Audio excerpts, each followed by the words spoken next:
ஸ்ரீ சக்கரம் பக்தி நேயர்களுக்கு வணக்கம். வேலூர் மாவட்டம் குடியாத்தம் கங்கையம்மன் கோயில் திருவிழா காப்பு கட்டுதலுடன் மே 1ஆம் தேதி தொடங்கி சிறப்பாக நடைபெற்று வருகிறது. நாளை கங்கையம்மன் சிறப்பு திருவிழா நடைபெறும் நிலையில் இன்று கங்கையம்மன் தேரோட்டம் மிக விமர்சையாக நடந்தது. இதனையொட்டி கங்கையம்மனுக்கு சிறப்பு பூஜைகளும் அதனைத் தொடர்ந்து உற்சவர் கங்கையம்மன் அலங்கரிக்கப்பட்டு திருத்தேரில் எழுந்தருளினார். கோவிலிலிருந்து பிரணாம்பேட்டை நடுப்பேட்டை வழியாக சென்றது.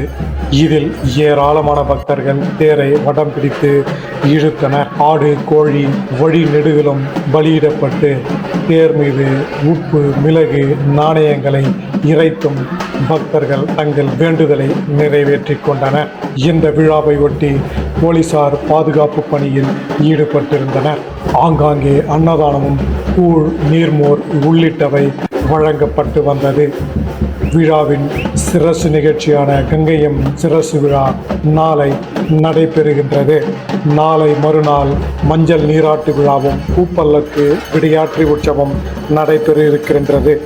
பக்தர்களே, பிரசித்தி பெற்ற கங்கையம்மன் சிரசு திருவிழாவை அனைவரும் கண்டு அம்மன் அருளை பெறுமாறு கேட்டுக்கொள்ளுகின்றோம். நன்றி, வணக்கம்.